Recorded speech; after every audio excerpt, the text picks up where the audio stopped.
चेतनाकल्पम एक जबरदस्त टॉनिक म्हणून वेगवेगळ्या आपल्या शरीरातील आरोग्यासाठी आपल्या वेगवेगळ्या आजारातून बरं होण्यासाठी मदत करतच आणि एक टॉनिक म्हणून पण मदत करतं. आणि नवचेतना कल्पमध्ये बघा ह्या बॉक्सवर लिहिलेलं आहे बघा, बॉर्न अगेन. बॉर्न अगेन म्हणजे परत जन्म आहे ना, आपला जन्म परत. आणि म्हणून एक युनिक कॉम्बिनेशन म्हणजे काय, की एक मात्र असं वेगवेगळ्या वनस्पतींचं आणि ताकदवर वनस्पतींचं मिश्रण आहे नवचेतना कल्पम. आणि ह्याच्यामध्ये हे प्राकृतिकरित्या काम करतं आपल्या आरोग्यासाठी आणि आपल्या शारीरिक ताकद वाढवण्यासाठी. विगर विगर म्हणजे एक आपण म्हणतो ना स्टॅमिना, की आपल्याला काम करण्याचा स्टॅमिना रोज आहे ना, रोज उठून एक थकवा न होता. विगर विगर म्हणजे काय, तर एक शारीरिक ताकद, शारीरिक स्टॅमिना. आणि त्याच्यासाठी म्हणजे नवचेतना कल्पम, बॉर्न अगेन म्हणजे परत एकदा आपला जन्म.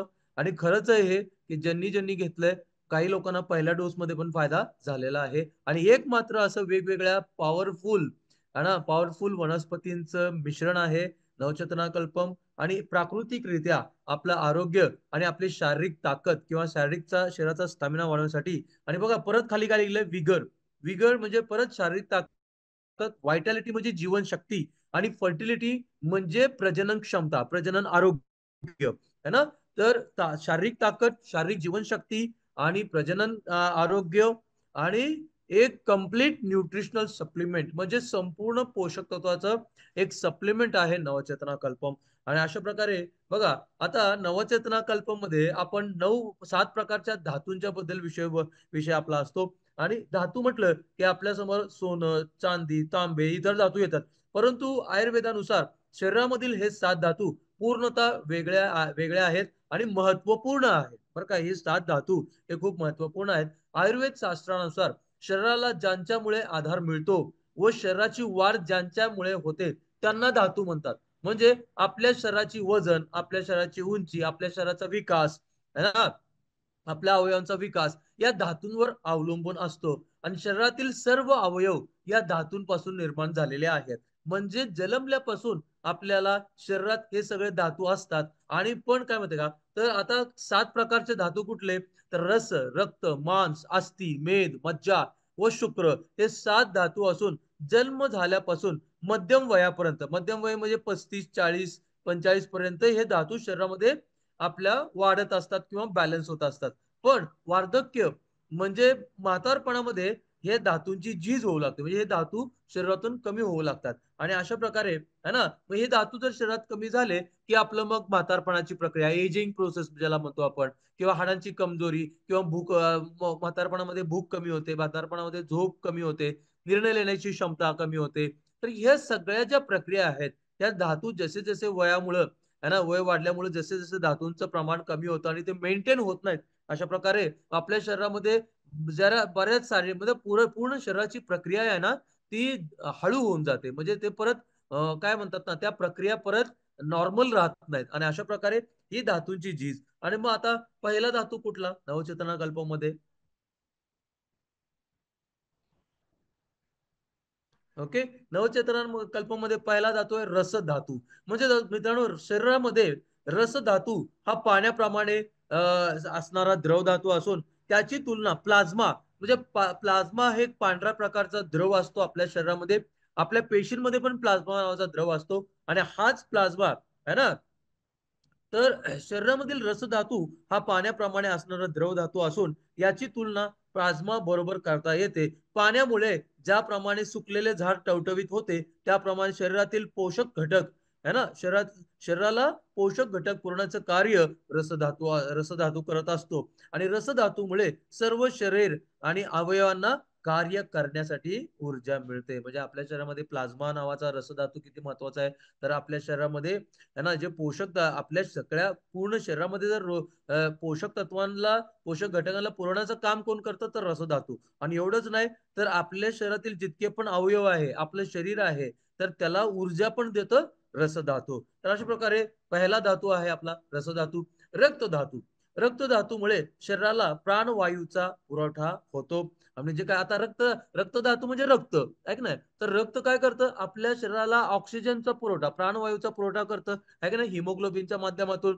अशा प्रकारे तर रक्तधातूमुळे शरीराला प्राणवायूचा पुरवठा होतो आणि हा धातू शरीरातील रसद्रवामधून शरीराला अवयवापर्यंत पोहोचवतो है ना. शरीरातील जे रसद्रव्य आपण बघितलं, रसधातू बघितला, तर रसद्रव्यामधून शरीरातील अवयवापर्यंत पोहोचवतो आणि इतर सर्व धातूंना पोषण देतो रक्तधातू. म्हणजे बाकीचे जे धातू आहेत, रसधातू है ना, मांस धातू, मज्जा धातू, हे रक्त काय करतं, रक्तधातू म्हणजे रक्त या बाकीच्या धातूंना जे पोषक तत्व आहे त्याला त्याला पोषण देण्याचं काम करतं आणि शरीराच्या सर्वांगीण विकासासाठी आणि वाढीसाठी रक्त महत्वाचं आहे. म्हणजे रक्त धातू महत्वाचा आहे. तर हा दुसरा धातू मांस धातू.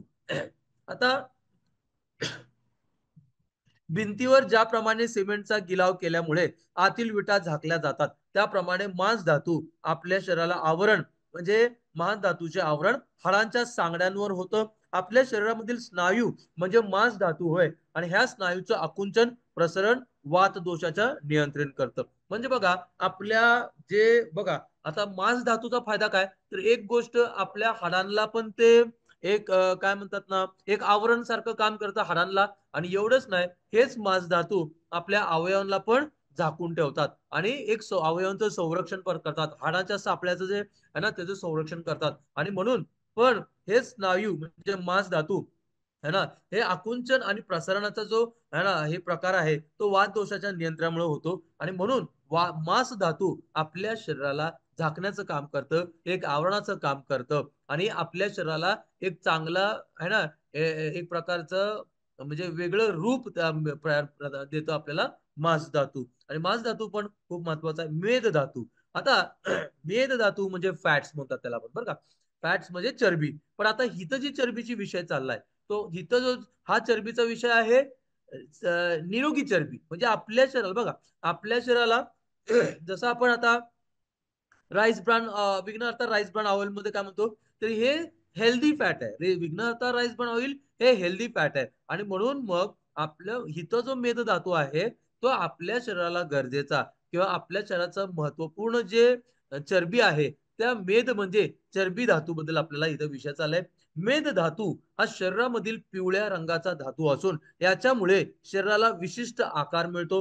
हालचाल करत असताना शरीर घटकांचं घर्षण होऊ नये म्हणून मेद धातू शरीरामध्ये वंगणाप्रमाणे काम करत असतो. तर मेद धातू बघा, मेद धातू एक पोषक तत्व पण आहे है ना. मेद धातूमुळं आपल्या आपल्या म्हणजे काय म्हणतात त्याला की मांस धातू पण मेद धातूमुळे मांस धातूमध्ये पण आपल्याला मदत मिळते की बाबा मांस धातू बनण्यासाठी मेद धातूची गरज आहे. अशा प्रकारे हे जे मेद धातू म्हणजे एक प्रकारची निरोगी चरबी है ना, आपल्या शरीराला जी गरजेची चरबी आहे जी म्हणजे अशा प्रकारच्या मेद धातू है ना, जे आपल्या शरीराला विशेष प्रकारचा काय म्हणतात ना आकार पण मिळतो आणि हालचाल करत असताना आपल्या शरीराच्या घटकांचं घर्षण होऊ नये म्हणून मेद धातू शरीरामध्ये वंगणाप्रमाणे पण काम करतो. अशा बऱ्याच गोष्टी. आणि पुढचा धातू आहे अस्थि धातू. अस्थि धातू म्हणजे हाड है ना. तर अस्थि हा शरीरातील एक महत्वाचा धातू आहे.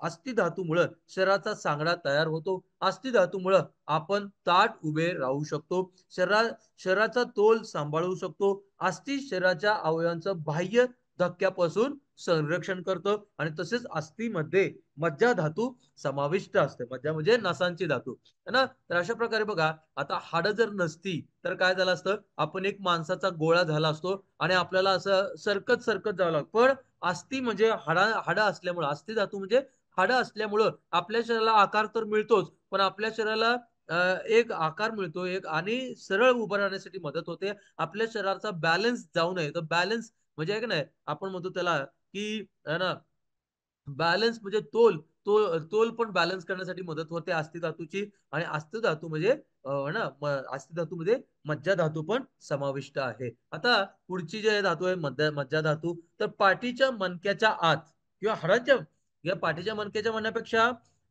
जे काय हाडांच्या आतमध्ये एक पोकळी असते है ना, हाडांच्या आतमध्ये पोकळी असते आणि त्या पोकळींमध्ये एक विशिष्ट प्रकारचे काय म्हणतात ना मज्जारज्जू म्हणजे त्याला बोन मॅरो म्हणतात.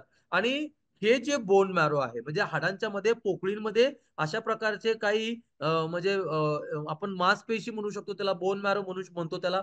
आणि अशा प्रकारचे ते जे म्हणजे मज्जारज्जू म्हणजे बोन मॅरो आहे तर ते आतील मस्तिष्क याच्या समावेश मज्जा धातूमध्ये होतो. आणि तसेच मज्जा धातू म्हणजे शरीरातील अस्थि मज्जा बोन मॅरो शरीरातील हाडांमध्ये रिकाम्या जागा आणि छिद्र अस्थिमज्जेने भरलेले असतात.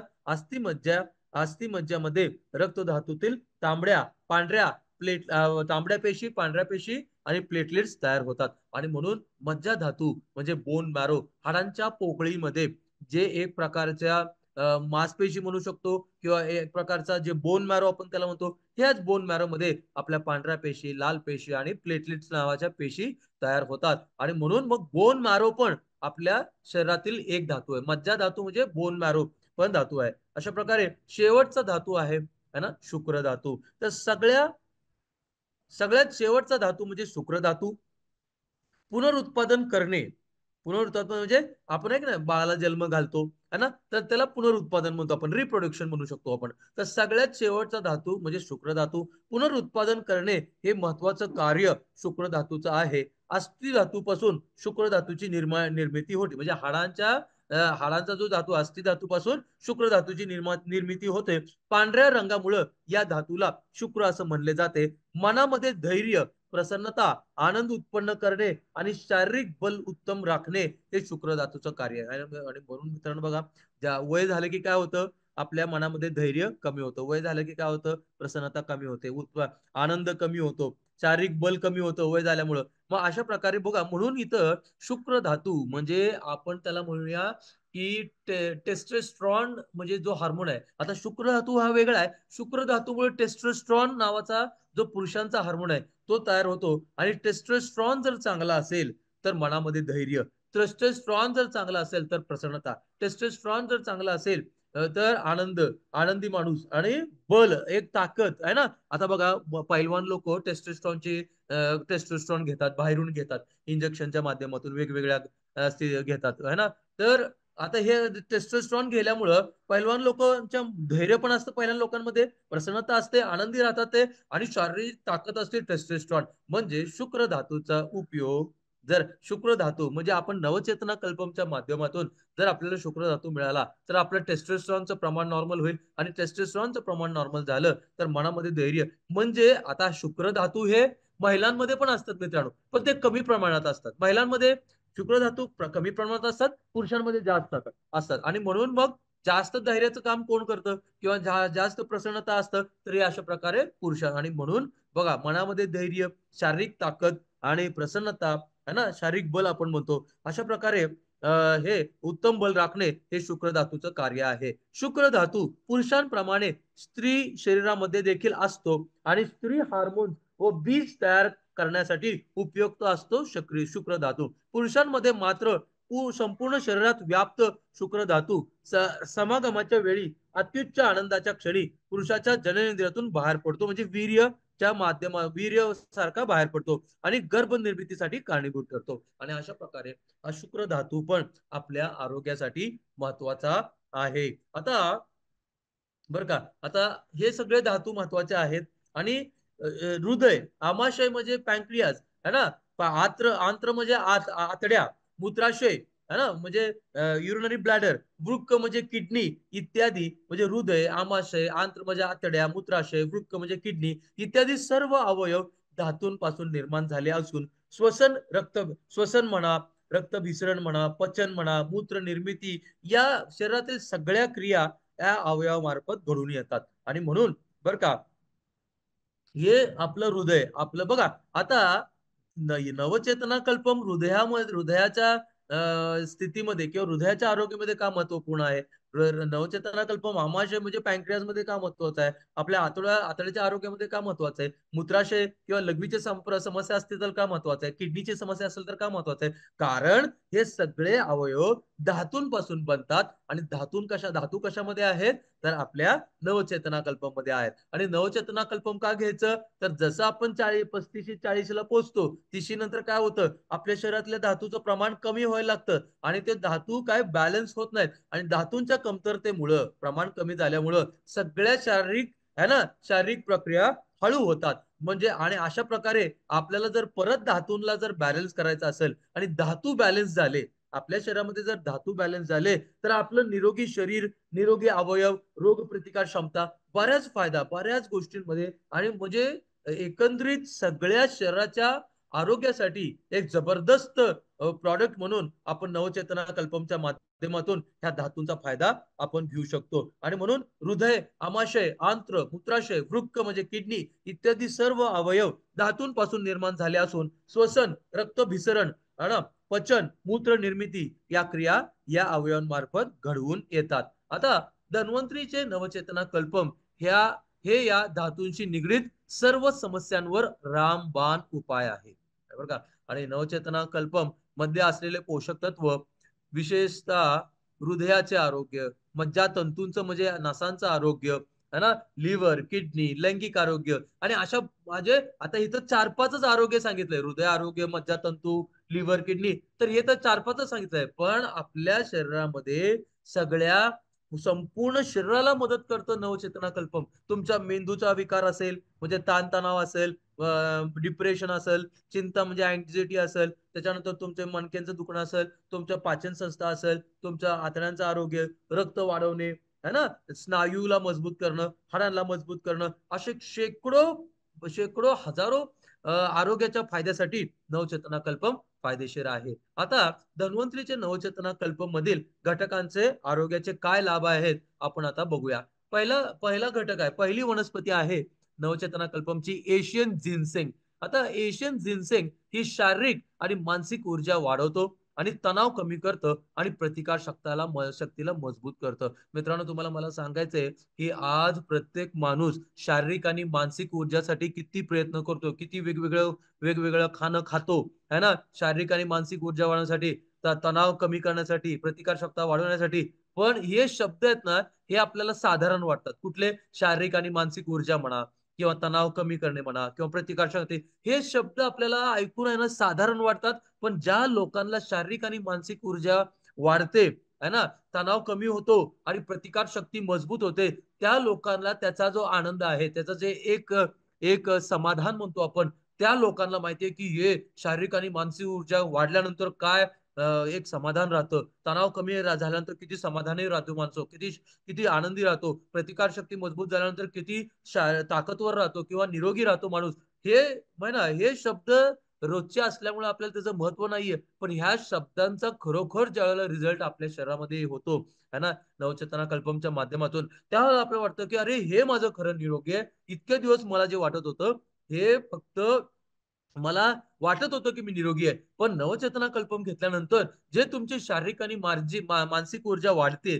जे तणाव कमी होतो, जे प्रतिकार क्षमता वाढल्यामुळं, मजबूत झाल्यामुळं जे निरोगी बनतात, ते जो अनुभव आहे, तो म्हणजे त्याला शब्द नाही. आणि म्हणून एसन जिनसेंग शारीरिक आणि मानसिक ऊर्जा वाढवतात, तणाव कमी करतं, प्रतिकार शक्ती मजबूत आहे. सफेद मुसली है ना, सफेद मुसली लैंगिक आरोग्यासाठी उपयुक्त, शरीराला ताकद आणि ऊर्जा प्रदान करतं, थकवा कमी करतं. म्हणजे मित्रांनो, आता लैंगिक आरोग्य वेगळं आणि लैंगिक क्रिया वेगळं. आपण ज्या ज्या वेळेस लैंगिक आरोग्य म्हणलं की लोकांना वाटतं की इथं लैंगिक क्रियेचा विषय चाललाय. लैंगिक क्रिया हे लैंगिक आरोग्याचा आउटपुट आहे मित्रांनो. म्हणजे बघा, आता विषय मला असं सांगायचं इथं, की एका वाक्यामध्ये आम्हाला असं सांगायचंय, की जसं तुमचं शारीरिक आरोग्य आहे, तसं शारीरिक आरोग्याचं एक हिस्सा आहे, एक भाग आहे लैंगिक आरोग्य. म्हणजे तुमचं शरीर निरोगी आहे, पण तुमचं लैंगिक आरोग्य कमजोर आहे, म्हणजे तुम्ही निरोगी नाही आहात, ह्याचा अर्थ असा होतो. आणि म्हणून लैंगिक आरोग्य निरोगी राहणं, बरं का, लैंगिक आरोग्य पण निरोगी राहणं तेवढंच महत्वाचं आहे, जेवढं तुमचं शारीरिक आरोग्य महत्वाचं आहे. आणि म्हणून आता तुम्ही म्हणाल की मग लैंगिक आरोग्य म्हणून कधी पण आपल्याला लक्षात ठेवायचंय की आपण नवचेतना कल्पमच्या माध्यमातून फायटोग्रा कॅप्सूल किंवा फायटोग्रा ज्यूसच्या माध्यमातून लैंगिक आरोग्याची भाषा बोलतोय, ना की लैंगिक क्रिया. लैंगिक क्रिया आपोआप ऍक्टिव्हेट होते, हे त्याचा आउटपुट आहे. लैंगिक आरोग्य तुमचं नॉर्मल झालं की तुमचं लैंगिक क्रिया आपोआप नॉर्मल होते. आणि म्हणून इथं नवचेतना कल्पम पुरुष असो किंवा महिला असो, त्यांच्या लैंगिक आरोग्यासाठी उपयुक्त आहे. शरीराला ताकद आणि ऊर्जा प्रदान करतं सफेद मुसली, आणि थकवा कमी करतं, आहे की नाही. त्याच्यानंतर काली मुसली है ना, तर प्रतिकार शक्ती वाढवतं काली मुसली, रोग प्रतिकार क्षमता.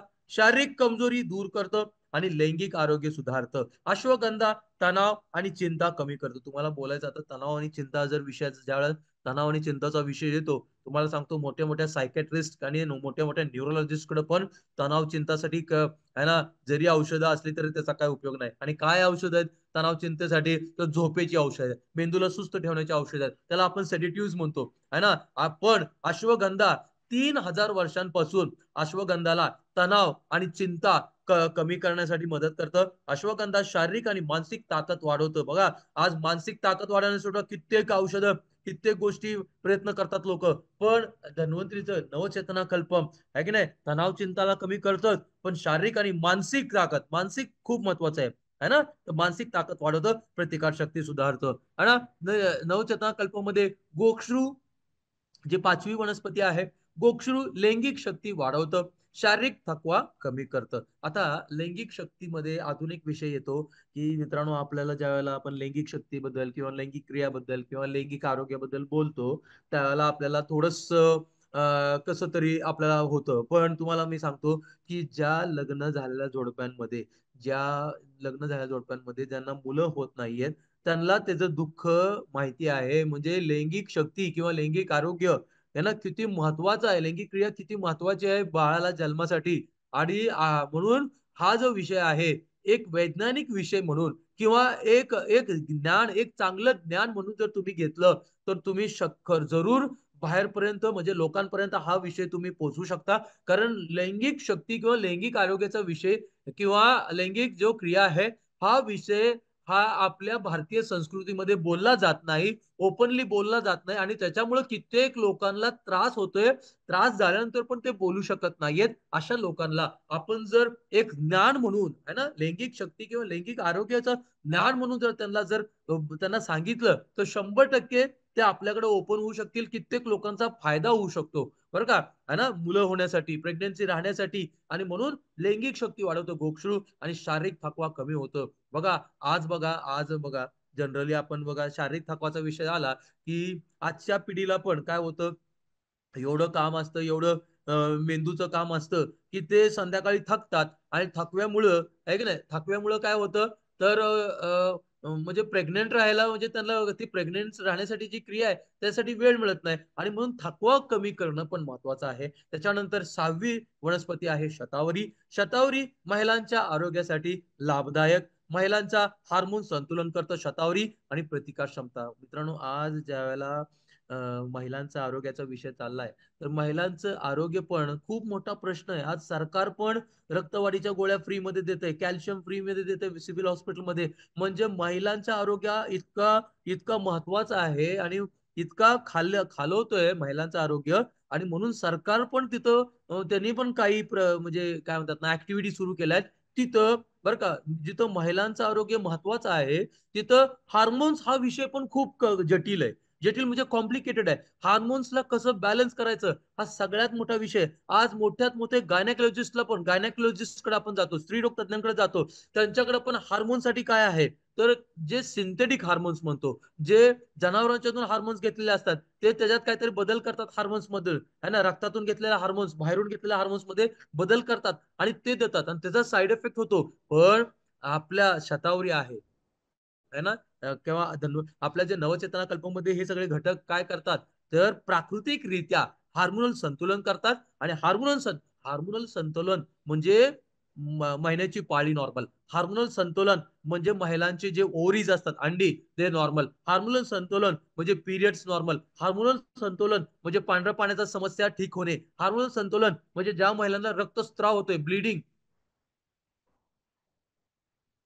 ओके, ब्लिडिंग होतंय, अशा म्हणजे हार्मोनल संतोलन म्हणजे कित्येक प्रकारच्या प्रक्रियाला नॉर्मल करतं. हा खूप मोठा विषय आहे हार्मोन. आणि त्या मोठ्या विषयाला एक खूप चांगल्या रीत्या नॉर्मल करतं आपलं नवचेतना कल्पम आहे. प्रोट्रीज डब्ल्यू आहे महिलांमध्ये, इम्युरिच आहे. इम्युरिच मध्ये ग्रोथ फॅक्टर्स, नवचेतना कल्पम मध्ये वेगवेगळे घटक, प्रोट्रीज डब्ल्यू मध्ये सोया प्रोटीन, गोपियूष आणि वेगवेगळ्या वनस्पती. अशा प्रकारे हे सगळे वेगवेगळे धन्वंतीचे प्रोडक्ट महिलांच्या आरोग्यासाठी लाभदायक, हार्मोन संतुलन करतं आणि हा खूप मोठा विषय आपल्याला साधारण घ्यायचंच नाही. म्हणून ज्या ज्या महिलांमध्ये आपल्याला हार्मोनल संतुलनचा प्रॉब्लेम आहे, हार्मोनल इम्बॅलन्सचा प्रॉब्लेम आहे, तिथं जरूर आपलं इम्युरिच आहे, डिटॉक्सिफाय आहे, प्रोट्रिच डब्ल्यू आहे, नवचेतना कल्पम आहे, हे 100% त्यांना प्रमोट करायचं. कौंच बीज है ना, कौंच बीज सात्विक वनस्पती आपल्या नवचेतना कल्पमच्या माध्यमातून पुरुषांच्या लैंगिक आरोग्यासाठी उपयुक्त. कौंच बीज शुक्राणूंची गुणवत्ता सुधारतं, शरीराचे बघा आता जिथं शुक्राणूची गुणवत्ताचा विषय आला ना, तर शुक्राणूची गुणवत्ता म्हणजे क्वालिटी, स्पर्म क्वालिटी. ओके, हा पण खूप मोठा विषय आहे, एवढं सोपं नाहीये. मोठ्यात मोठे सेक्सॉलॉजिस्ट पण स्पर्म क्वालिटी सुधारण्यासाठी काहीच नाहीये त्यांच्याकडे. ओके, पण कौच बीज म्हणा म्हणजे बघा काय म्हणतात त्याला, नवचेतना कल्पम, फायटोग्रा व्हायटॅलिटी ज्यूस, फायटोग्रा कॅप्सूल, इम्युरिच, डिटॉक्सिफाय. ओके, हे सगळे प्रोडक्ट काय करतात तर शुक्राणूंची संख्या वाढवतात, शुक्राणूंची गुणवत्ता वाढवतात, शुक्राणूंची गतिशीलता. बघा, नुसतं शुक्राणू असून उपयोग नाही, तर शुक्राणूंची संख्या पण महत्वाची आहे, शुक्राणूंची गतिशीलता महत्वाची आहे आणि शुक्राणूंची गुणवत्ता क्वालिटी, ह्या 3 गोष्टीसाठी आज जगात आहे ना मोठे मोठे सेक्सॉलॉजिस्ट म्हणा किंवा मोठे मोठे जे काय काय म्हणतात त्याला गायनेकोलॉजिस्ट म्हणा खूप प्रयत्न करतायत. पण इथं आपल्या आहे ना आपण कित्येक लोकांना फायटोग्राच्या माध्यमातून म्हणून बरं का, तर जिथं शुक्राणूंचा विषय येतो तिथं इम्युरिच, डिटॉक्सिफाय, फायटोग्रा व्हायटॅलिटी ज्यूस, फायटोग्रा कॅप्सूल आणि आपलं नवचेतना कल्पम आहे ना, लोहरीच असतं, ह्या सगळ्या कित्येक प्रोडक्ट ज्या आहेत है ना, तर या अशा प्रकारे शुक्राणूंची गुणवत्ता ही जबरदस्त. म्हणजे बघा आता हा विषय किती चांगला आहे. तर पुरुषाच्या लैंगिक आरोग्यासाठी उपयुक्त, शुक्राणूंची गुणवत्ता सुधारतं कौंच बीज आणि शरीराला ऊर्जा प्रदान करतं बरं का. आणि त्याच्यानंतर 8वी वनस्पती नवचेतना कल्पमच्या माध्यमातून बेहमान सफेद, स्मरणशक्ती सुधारतं, शारीरिक ताकद वाढवतं आणि थकवा कमी करतं बेहमान सफेद. आणि पंजा, आता बघा पंजा ऍक्च्युली ही जी वनस्पती आहे ही पंजा नाहीये, ह्याला इंग्लिश मध्ये पाव पाव म्हणतात, पाव पाव वनस्पती आहे. पण आता पाव पाव म्हणजे आता पाव वनस्पतीचं इंग्लिश मध्ये आपण बघितलं तर त्याचा पंजाचा अर्थ होतो हिंदी किंवा मराठीमध्ये, पण ही पंजा नाहीये, पण ह्याला पाव पाव वनस्पती म्हणतात. पाव पाव वनस्पती लैंगिक शक्ती वाढवतं, ऊर्जा वाढवतं आणि शारीरिक कमजोरी दूर करतं. बाला वनस्पती 10वी वनस्पती शारीरिक ताकद वाढवतं, थकवा कमी करतं आणि प्रतिकार शक्तीला सुधारतं. चिलगोजा पाईन हृदयासाठी उपयुक्त, प्रतिकार शक्ती मजबूत करतं आणि ऊर्जा प्रदान करतं. बघा हृदयासाठी सुद्धा आपण आपलं आहे की नाही, काही लोकांना म्हणजे हृदयविकारामुळे पण त्या हृदयविकाराच्या लोकांना पण आपण त्यांच्या ॲलोपॅथिक औषधांबरोबर आपण हे आपलं नवचेतना कल्पम देऊ शकतो. तर चिलगोजा पाईन हृदयासाठी उपयुक्त, प्रतिकारशक्ती मजबूत करतं, ऊर्जा प्रदान करतं. रेड सेज 12वी वनस्पती, रेड सेज रक्तभिसरण सुधारतं, रक्तभिसरण म्हणजे रक्तप्रवाह, हृदयाच्या आरोग्यासाठी उपयुक्त, पाचन सुधारतं आहे की नाही. पचन आणि आले आले म्हणजे आलं आपण म्हणतो त्याला, आलं पचन सुधारतं, सूज कमी करतं, शरीरात कुठेही सूज असेल सूज कमी करतं, सर्दी खोकल्यासाठी आराम देतं. म्हणजे ज्या लोकांना अलर्जिक रायनायटिस आहे, अलर्जिक सायनासायटिस सारखे जे सर्दी आणि शिंकण्याचं जे अलर्जी असते, रायनायटिस म्हणतो, सायनासायटिस म्हणतो आपण त्याला, तर अशा लोकांना पण आपण नवचेतना कल्पम मध्ये च्या माध्यमातून आलं दिलं तर त्यांचा अलर्जिक रायनायटिस, अलर्जिक सायनासायटिस मध्ये आपण देऊ शकतो. ज्या लोकांना पाचन संस्था कमजोर आहे, पाचन संस्थेला सुधारण्यासाठी आपण नवचेतना कल्पम देऊ शकतो है ना, रक्तभिसरण सुधारण्यासाठी, हृदयाच्या आरोग्यासाठी है ना. अशा प्रकारे आल्याच्या नंतर 14वी वनस्पती आहे केसर. केसर मूड सुधारतं. म्हणजे बघा आता मूड, मूड म्हणजे काय तर आपल्याला सारखं डिप्रेशन मध्ये राहणं, चिंतामध्ये राहणं, ताणतणावामध्ये राहणं, अशा प्रकारच्या चिंता, ताणतणाव आणि डिप्रेशन मध्ये चांगल्या मूडसाठी मदत करतं केसर. आणि पचन सुधारतं केसर, त्वचेसाठी उपयुक्त आहे केसर. आणि दालचिनी 15वी वनस्पती, दालचिनी रक्तातील साखर नियंत्रित करते, म्हणजे डायबिटीसचे लोक पण है ना आपल्या नवचेतना कल्पमला घेऊ शकतात. आणि रक्तातील साखर नियंत्रित करतं, सूज कमी करतं, दालचिनी प्रतिकार शक्ती वाढवतं. आणि 16वी वनस्पती इलायची, इलायची पाचन सुधारतं, ताजेपणा देतं शरीर आणि शरीरातून विषारी पदार्थ म्हणजे डिटॉक्सिफिकेशनला मदत करतं इलायची. बकरा काठा, गोट थॉर्न म्हणतात त्याला, बकरा काठा म्हणजे गोट थॉर्न, ही एक वनस्पती आहे, लैंगिक शक्ती वाढवते, शारीरिक ताकद वाढवते, पचन सुधारते. पलाश नावाची वनस्पती पचन सुधारते है ना, त्वचेच्या समस्या कमी करतं, म्हणजे ज्याला त्वचेचा एक्झिमा आहे, सोरायसिस आहे, अशा प्रकारच्या त्वचेच्या समस्यामध्ये पण देऊ शकतो. प्रतिकार शक्ती वाढवतं पलाश है ना. कुटज, पोटाच्या समस्यांवर, पोटामध्ये ऍसिडिटी असेल, पोटामध्ये अल्सर असेल, आतड्याची सूज असेल, अल्सरेटिव्ह कोलायटिस म्हणतो आपण, पाईल्स असेल, है ना, तोंडाचा अल्सर म्हणजे तोंड येणं असेल, अशा सगळ्या पचन संस्थेमध्ये किंवा पोटाच्या समस्यांवर आपण देऊ शकतो नवचेतना कल्पमच्या माध्यमातून कुटज. आणि ज्या लोकांना जुलाबाचा प्रॉब्लेम आहे, म्हणजे खाल्लं की जुलाब है ना, अशा लोकांना वर्षानुवर्ष जुलाब राहतात असतात, अशा प्रकारच्या वर्षानुवर्षाच्या जुलाबाला बरोबर बरं करतं है ना. अतिसार म्हणतो आपण त्याला. तर पोटाच्या समस्यांवर उपाय कुटज काम करतं, अतिसार नियंत्रित करतं आणि पाचन सुधारतं कुटज नवचेतना कल्पमच्या माध्यमातून. मास्टिक ट्री, तर 20वी वनस्पती नवचेतना कल्पनच्या माध्यमातून मास्टिक ट्री, दात आणि हिरड्यांसाठी उपयुक्त, पचन सुधारत, हृदयाच्या आरोग्यासाठी, म्हणजे हृदयामध्ये ब्लड प्रेशरचा त्रास असेल, हृदयामध्ये काय म्हणतात ना, हृदयाचे स्नायू कमजोर झाल्यामुळे हृदय कमजोर झाला असेल, त्यांना बीपी वाढत असेल, अशा सगळ्या गोष्टींमध्ये आपण त्यांच्या ॲलोपॅथिक औषधांबरोबर हृदयाच्या आरोग्यासाठी आपण देऊ शकतो. बादाम 21वा घटक है ना, जो सुप्रीम आपल्या काय म्हणतात त्याला, नवचेतना कल्पमच्या माध्यमातून बादाम मेंदूचं आरोग्य सुधारतं है ना, हृदय मजबूत करतं आणि त्वचेसाठी उपयोग आहे. आणि नवचेतना कल्पमच्या माध्यमातून 22वा घटक खजूर.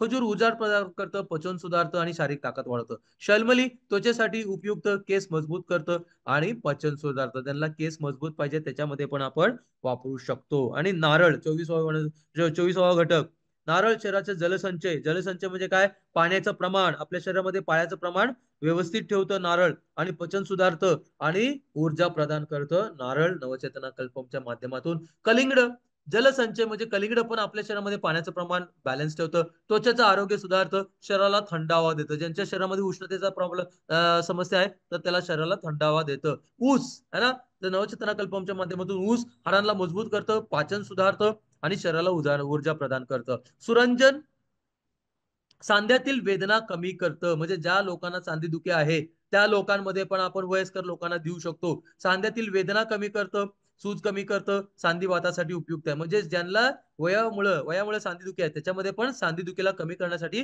सगळ्यात बेस्ट आहे. कोकिलाक्ष है ना, वनस्पती 28वी वनस्पती कोकिलाक्ष है ना, लैंगिक आरोग्यासाठी लाभदायक, पचन सुधारतं, शारीरिक ताकद वाढवतं. खाद्य चांदीचा वर्क, म्हणजे आपण जे मिठाई खातो ना, मिठाईच्या वर जे चांदीचा वर्क असतो, तर तो चांदीचा वर्क पण ह्याच्यामध्ये आहे. खाद्य चांदीचा वर्क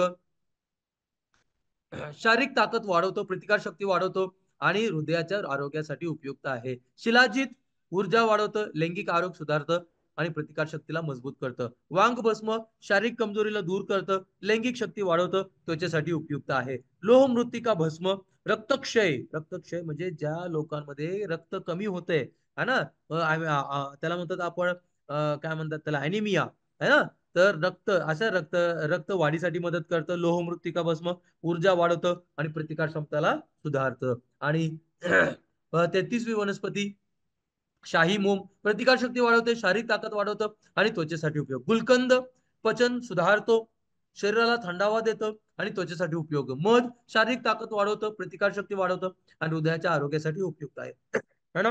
आणि विदारीकंड शेवटची वनस्पती 36वी वनस्पती विदारीकंड लैंगिक शक्ती वाढवतं आणि शरीरातील थकवा कमी करतं. तर अशा प्रकारे नवचेतना कल्पम हृदयाच्या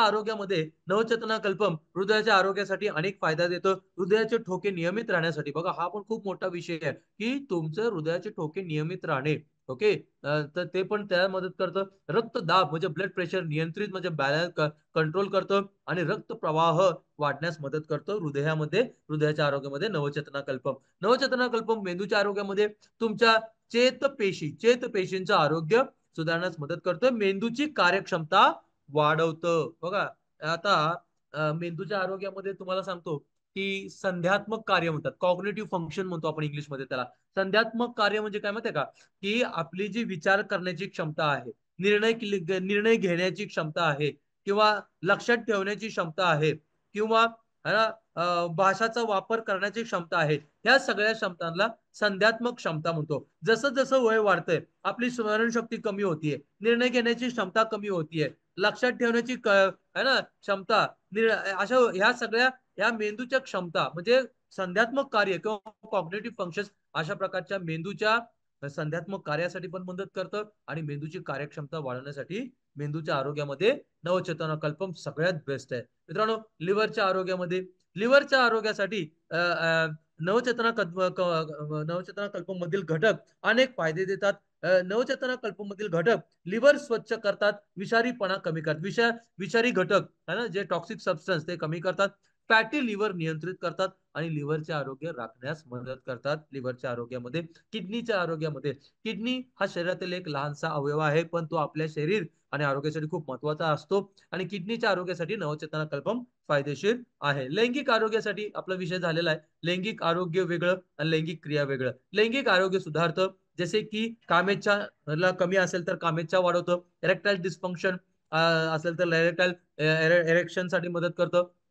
शीघ्र पतन म्हणजे लवकर काय म्हणतात ना, स्पर्म निघून जाणे, शुक्राणू निघून जाणे, शीघ्र पतन यासाठी उत्कृष्ट प्रोडक्ट आहे नवचेतना कल्पम. रोग प्रतिकार शक्ती, न्यूट्राचं नवचेतना कल्पम रोग प्रतिकार शक्ती वाढवतं, रोगांना दूर ठेवतं, शरीरातील पोषक तत्वांच्या कमतरता दूर करतं.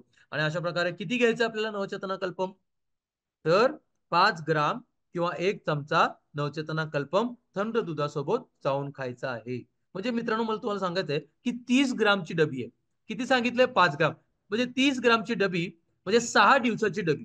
6 दिवसाची डबी, 24 दिवस. हे जे 4 डबे आपल्याला मिळतात नवचेतना कल्पमच्या माध्यमातून, तर ह्या 24 दिवसाच्या डब्या आहेत. म्हणजे आपल्याला पूर्ण महिन्यासाठी 1.5 डबा, म्हणजे 30-30 ग्रामच्या 6 डब्या आपल्याला लागतील महिनाभरामध्ये. आणि असं जर तुम्ही नवचेतना कल्पम जर 1 वर्षभर खाल्लं, 1 वर्ष 1.5 वर्ष, तसं त्याला काय म्हणजे काय म्हणतात ना, हे का म्हणजे हे औषध नाहीये, हे टॉनिक आहे, हे पोषक तत्व आहे. आणि ह्याला आपण आयुष्यभर जरी घेतलं तर हे जबरदस्त तरीकेने आपल्या शरीराला मदत करतं. पण कमीत कमी 1 वर्ष 1.5 वर्ष जर घेतलं तर आपल्या वयामुळं, आपल्या ताणतणावामुळं, आपल्या पळापळीचं जे आयुष्य आहे त्याच्यामुळं जे आपल्या शरीरामध्ये कमजोरी येते, आपल्या शरीराच्या प्रक्रिया सगळ्या धीम्या होतात, हळू होतात, त्या सगळ्या प्रक्रियेला परत नॉर्मल करण्यासाठी आहे ना, आपलं मेंदूचं आरोग्य, आपल्या नसांचं आरोग्य, आपलं स्नायूंचं आरोग्य, आपलं हाडांचं आरोग्य है ना, आपले पाचन संस्था, किडनीचं आरोग्य, लिव्हरचं आरोग्य है ना, सगळ्या शरीराच्या पूर्ण आरोग्यासाठी